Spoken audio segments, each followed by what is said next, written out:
What's good, YouTube? Welcome back to another CompTIA video. We're on module 2.0 networking. So before you get freaked out about networking, don't worry, networking isn't that bad, especially with CompTIA. So we're gonna take this slowly. I'm gonna explain things to you guys, and you guys are gonna learn networking if you don't know it already. So this is module 2.1, guys. Compare and contrast transmission control protocol, which is TCP, and user datagram protocol, which is UDP. So we have to compare and contrast the ports, protocols, and their purposes. So before I begin this video, no practice quiz, unfortunately. And the second thing is I will make another video showing these ports and whatnot in action. But keep in mind that this is very, you're gonna have to memorize this. So if you take notes, be sure to take notes, use flashcards, but this is very important and you will have to memorize this information. So let's go ahead and get started, guys. Let's start off by talking about what is a port. So pretty much all a port is, guys, is just a virtual location where network connection starts and ends. So it's all virtual. So think of a port like, okay, first and foremost, let's draw a little diagram here. I know I'm not a good drawer, but let's go ahead and draw. The heck is this? Let's just draw an apartment building here, guys. So we have an apartment building and the address is like 123 Main Street. So 123 Main Street. So I'm gonna draw an equal sign here, guys. This is going to be the equivalent to a virtual network or a network. This is going to be equivalent to a network. So let's say this is equivalent to somebody's house, same house, but instead their IP address is this. So let's just say 192.168.1.1. That's their IP address. Let's just pretend this is their IP address. It's not a perfect representation because there's a lot more things that's going on, but just to keep things simple, guys. So this is going to be the same thing. So we have the physical address. We also have the IP address. So within this building, guys, there's apartment numbers. There's multiple apartments. You have apartment 1, apartment 2, apartment 3. So think of these apartment guys as ports. If I'm looking for Bob, Bob lives in apartment number 1, guys. That's Bob right here, man. This is where Bob lives. Bob lives in apartment 1. So if I go to 123 Main Street, this is the main address, I'm going to go to apartment 1, which is port 1. So it works the same way in the network world. So you have your IP address and pretty much different services use different ports. So for example, web browsing, just ignore web browsing uses port 80, blah, blah, blah. Let's just say, we're just going to stick with port 443 for now. That's going to, keep things simple. So let's say, somebody's browsing the internet and they want to go to google.com. So to make things more simple, let's just say this is Google, guys. Google. I know that's terrible. Like, what is this? Google. So this is Google. Google's IP. Let me change it. It's going to be 1.1.1.1. This way, it's going to be more simple. So if somebody wants to go to google.com, guys, they're going to go to the website. We'll explain all this later, but pretty much they're going to go to the IP address of the website, which in this example is 1.1.1.1, but it needs to use a door, guys. It needs to know what service to use, and that service has a virtual door. So pretty much it's just going to go into the door 443. And that's pretty much how ports are, guys. It's exactly like, finding an apartment number 1, 2, 3, 4, 5, 6, etc. It's pretty much the same thing. You have your main address, and then, you have your virtual door, your virtual location. which in this case is the port. This case is the apartment number. Hopefully you guys understand kind of where I'm going, what I'm getting at.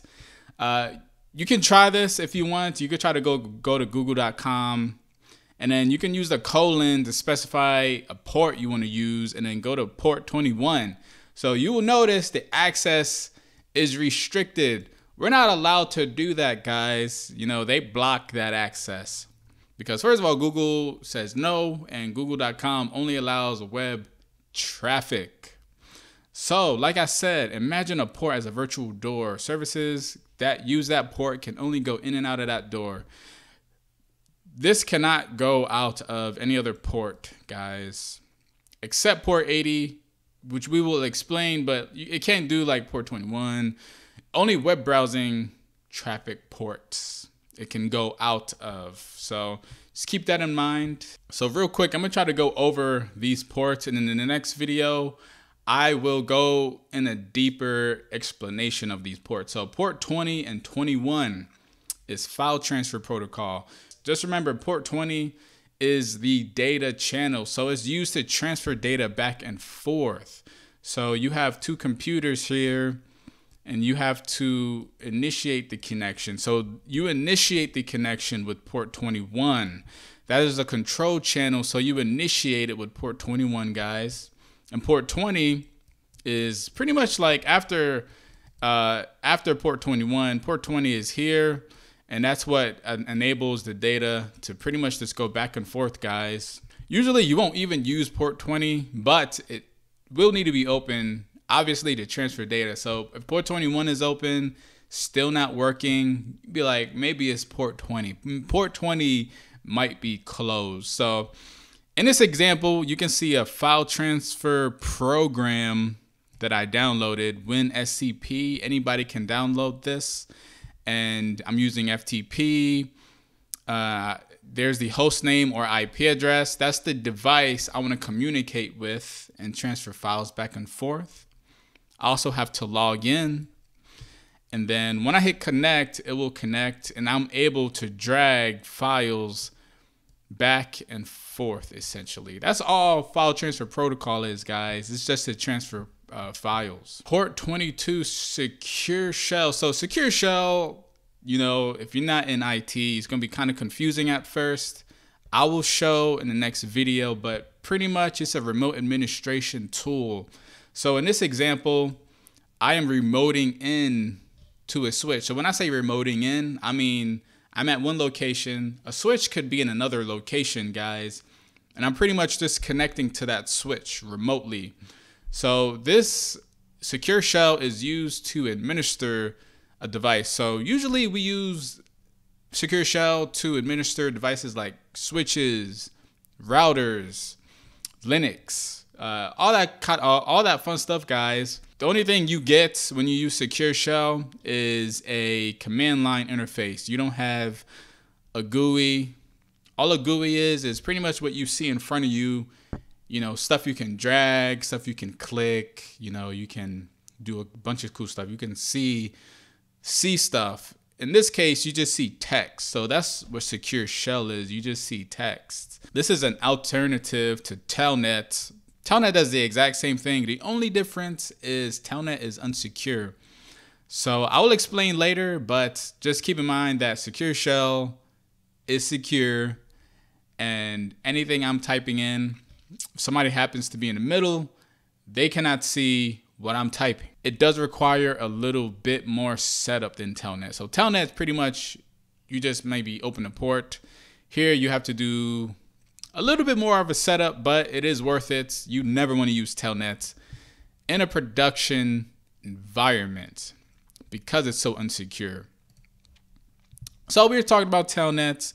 Let's finish talking about Telnet. Same thing, guys. Exact same thing as SSH. I actually did this screenshot with Telnet. It looks exactly the same. The only difference is it is not secure. So anything I type in, if somebody happens to be in the middle, they can see anything I type. And let me just go back here. Just keep in mind, secure shell is port 22 and Telnet is port 23. So be sure to write those ports down and memorize, because you will be asked about that on the test. All right, so port 25, Simple Mail Transfer Protocol, SMTP. So SMTP, it's only used for sending mail between SMTP servers. So don't get it confused between reading email or anything like that. It's just for sending. That's all it does. So POP and IMAP is used for accessing. SMTP is used for sending. And again, it uses port 25. It does have some secure ports, but we're not going to get into that right now, guys, because that wasn't in the objectives. So we're not going to talk about it. I don't want to confuse anybody. All right, port 53, domain name system. So if you don't know what DNS is, domain name system, it's pretty much the phone book of the internet. Or, we don't use phone books nowadays. We have our cell phones, we talking some sweet talk to somebody we want to, maybe get to know. You know what I mean? And then we get their phone number. They tell us their number. And we don't care about the number, guys. We don't care that their phone number is 1, 2, 3, 4, 5, 6, 7, whatever it is. We don't care. We just care about their name. And, we just want to make sure when we click on their name and their phone, we could text them, we could call them. That is exactly what DNS does. It's just for the internet. So here is Google's IP address. You can type this into your web browser, Firefox, Chrome, anything like that, and it will go to google.com. Because when we go to these websites, guys, it does not go to google.com. It actually goes here to this website IP address. It does not go to google.com. The internet does not care. Our computers does not care about names. It only cares about numbers, guys. So it is going to connect to the IP address. That's the whole point of DNS. It resolves IP address to the name to the IP address. That's all it does. So I gave some examples of a phone book here. Like I said, you can type this address into your web browser and it will go to google.com. We will talk about it in the next video if you want to learn more about DNS. But for now, just memorize that it translates host names into IP addresses and vice versa. That's all you need to know pretty much right now for DNS. All right, port 67 and 68, Dynamic Host Configuration Protocol, DHCP. So DHCP is another very important thing you need to learn. So pretty much if I teach somebody IT, what I'm going to do is I'm going to tell them DNS and DHCP, tell them to memorize it because it is very important. Remember, DHCP gives you an IP address. I gave an example here at the bottom. Imagine working at a huge company with thousands of computers, guys, thousands. Imagine if DHCP didn't exist, we will have to statically assign every computer an IP address. We will have to keep track of every single IP. We would have to make sure that we wouldn't give another computer an IP address that is already in use.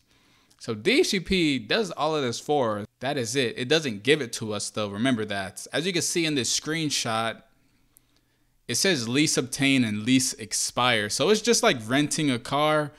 We can have that IP address for a couple of days, whatever it's configured for.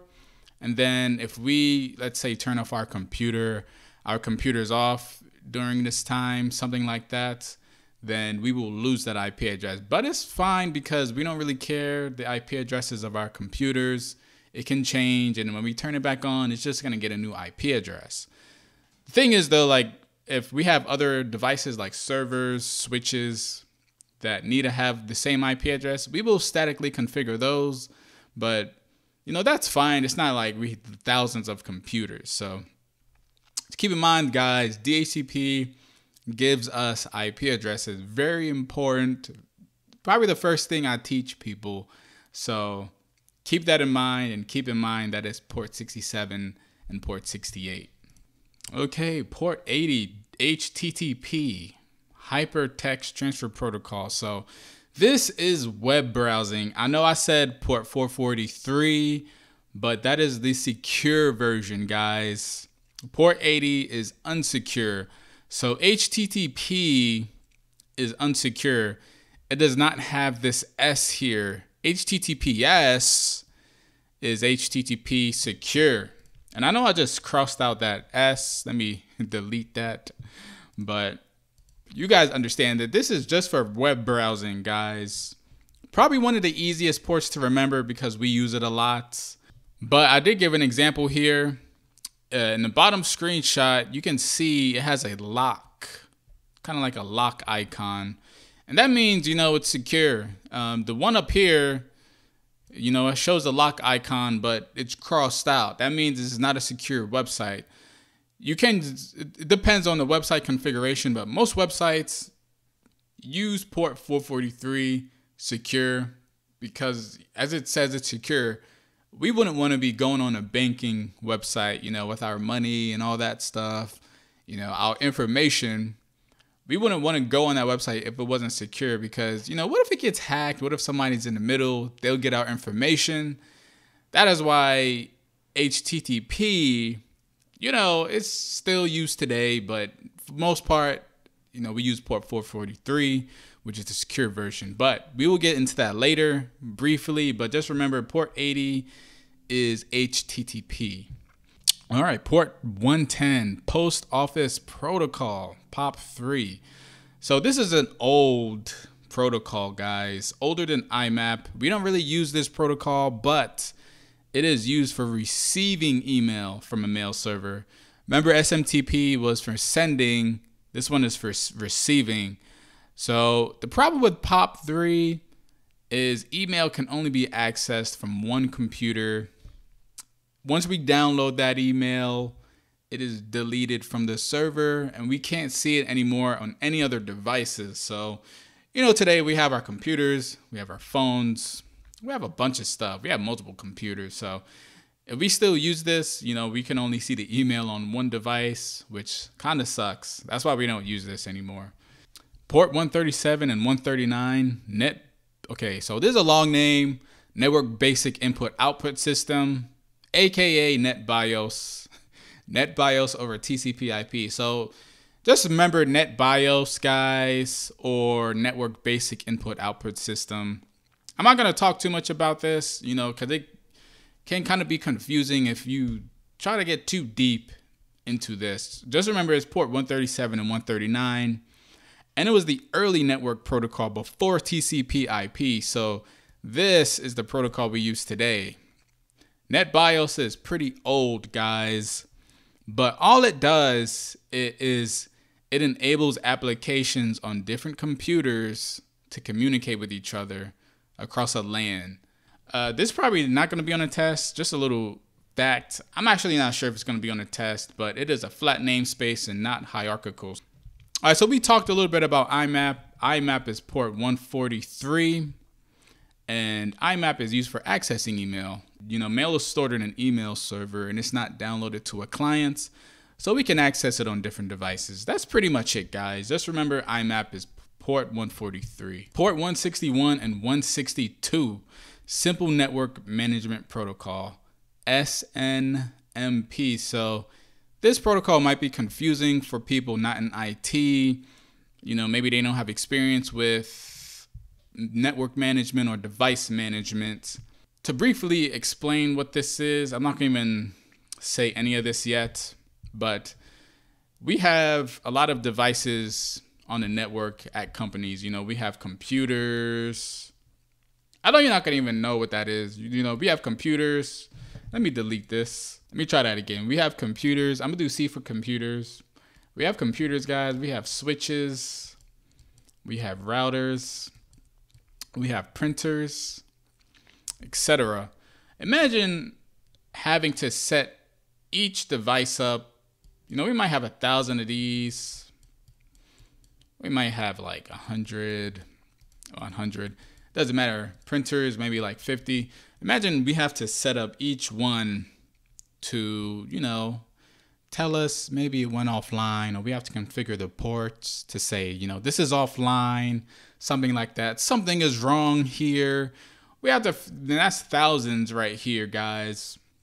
SNMP says, okay, all of you guys talk to this server.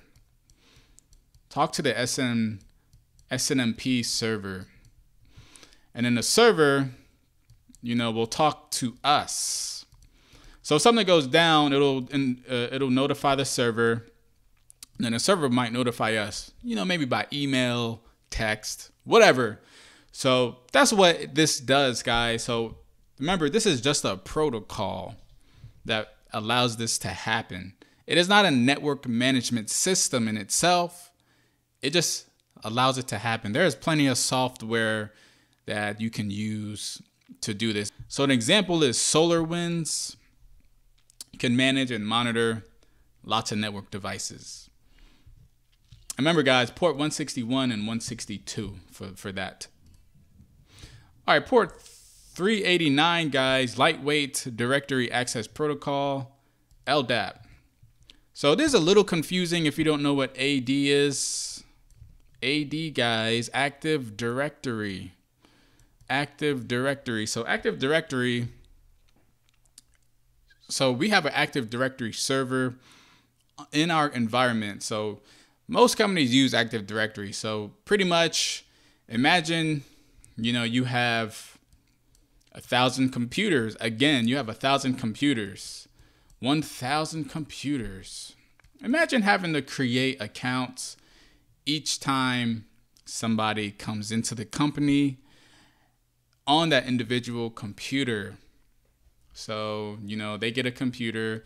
You have to create their accounts. They do a whole bunch of stuff, but, maybe now you have to give them a new computer because that computer doesn't work. So now they have to, go on another computer. Well, you have to make their account again on another computer. So it goes the same thing for like firewalls. You can have firewalls, guys. You can have routers and switches. Let's just say routers and switches. Imagine having to create accounts on every single device. That would suck. So we have one server which holds all the accounts. This could be the AD server. It holds all the accounts. So when you log in to, let's say, this computer, it asks, hey, is this the correct username and password that you have? And this is like, yeah, this is the correct one. So you don't have to keep creating accounts everywhere. That would be super messy, especially with password resets and all that stuff. And this is port 389, guys. So if you haven't noticed already, there's a lot of like central management stuff here for ports especially, which, you can probably figure, like I keep saying, you have 1,000 computers. Very useful, guys. All right, so port 443, we talked about, web browsing. We kind of talked about this already, but 443 is HTTPS and it's used for web browsing. But the only difference is it is secure. That's the only difference, guys. That's all you pretty much have to remember about this. We won't talk too much about that now because we already did. Port 445, server message block. Also, Common Internet File System, CIFS, which is old, but, pretty much now we use SMB. But all it is a network protocol.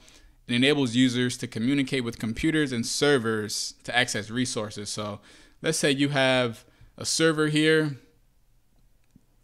This could be like the file server. It has all the files, guys. You have a computer here. The computer needs files, guys. It needs the files. So it can connect to the server. For example, this could be the IP address of the server. And then, you can save files there. You can copy files to your own computer. You can do whatever you want. It's just like, going on Windows and then accessing files yourself. But instead of accessing files on a local computer, which is what, we all do on Windows or whatever you use, Mac, we access it from somewhere else.